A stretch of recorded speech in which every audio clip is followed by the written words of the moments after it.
Hello बच्चों, let's read this question. So this question says a particle is moving along x-axis and its position with time is given as xt is equal to 2t square minus t minus 1 and choose the incorrect statement. Unit of t is in the second and x is in the meters. Okay, and we have given the four options.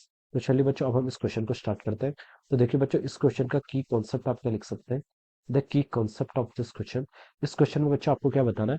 इस question में देखिए आपको position as a function of time question में given कर रखा है। Okay, तो इस क्वेश्चन का की कॉन्सेप्ट देखिए आप काइनेमेटिक्स लिख सकते हैं या फिर basic properties of kinematics. Okay, basic quantities used in the kinematics. Okay, अब देखिए आपको यहाँ पर एक्स टी ग्राफ गिवन कर रखा है, sorry X T X as a function of time क्या कर रखा है, गिवन कर रखा है। एक्स टी की इक्वेशन क्या है, 2t square minus T minus of 1। Okay, अब देखिए बच्चों काइनेमेटिक्स का मतलब होता है आपको देखिए यहाँ पर पैरामीटर्स बताने बेसिक। देखिए आपको पार्टिकल की पोजीशन बतानी, वेलोसिटी बतानी है। ओके, तो ये सब चीजें हमें क्या करनी है, यहाँ पर डिफाइन करनी है। अब देखिए बच्चों वेलोसिटी कैसे डिफाइन करेंगे। वेलोसिटी आपका क्या होता है, आपका dx बाई dt के इक्वल होता है। Okay, this is how we will define the velocity. इसमें कैलकुलेट करें तो देखिए कितना आएगा, ये आपका आ जाएगा 40 माइनस 1 के इक्वल। ओके, इस फंक्शन का अगर हम डिफरेंशिएट कर ले with respect to the time तो इतना आ जाएगा। ओके, हम यहाँ पर से क्या कर सकते हैं, ऐसे वेलोसिटी क्या कर सकते हैं, डिफाइन करके बता सकते हैं। ओके, अब देखिए बच्चों अब हम इस क्वेश्चन को स्टार्ट करते हैं। क्वेश्चन में हमसे क्या बोला, देखिए हमें बताना है कि choose the incorrect statement. Incorrect statement को चूज करना है। ओके, फर्स्ट क्या बोला, देखिए particle is at X is equal to 0 at time T is equal to 1 second. Okay,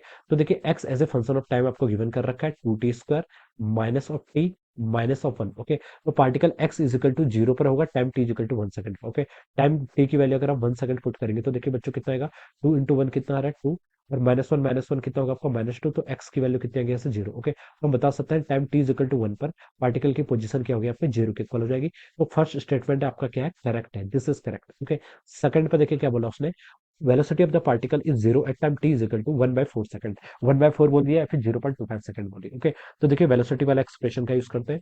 velocity देखिए क्या है आपकी, वेलोसिटी आपकी 4t माइनस ऑफ 1। ओके, तो टी कितना आपका 1/4 पुट कर लीजिए, टी की वैल्यू यहाँ से आप 1/4 पुट करेंगे तो देखिए 4 इंटू 1/4 कितना होता है आपका 1, 1 माइनस 1 कितना हो जाएगा 0। ओके, तो आपका सेकंड भी क्या हो जाएगा, सेकंड भी आपका बिल्कुल करेक्ट है। ओके, अब बच्चा थर्ड पर मूव करते हैं।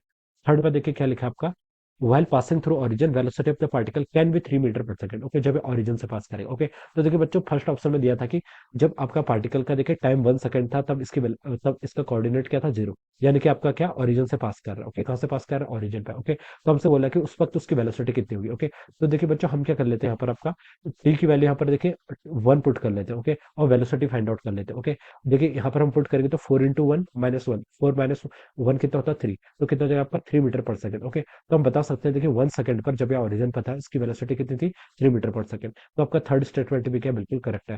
फोर्थ में बोला कि नन। ओके, तो आपसे क्वेश्चन पूछा कि चूज द इनकरेक्ट स्टेटमेंट, तो कोई भी इनकरेक्ट तो है नहीं। ओके, तो उसका जो मोस्ट अप्रोप्रिएट आंसर हो जाएगा वो क्या हो जाएगा आपका ऑप्शन 4, क्या हो जाएगा आपका ऑप्शन 4। ओके, तो हम बता सकते हैं कि option 4 none will be the correct answer of this question. क्या हो जाएगा, इस क्वेश्चन का आपका आंसर हो जाएगा। Alright, so I hope you all understood this concept. All the best and thank you.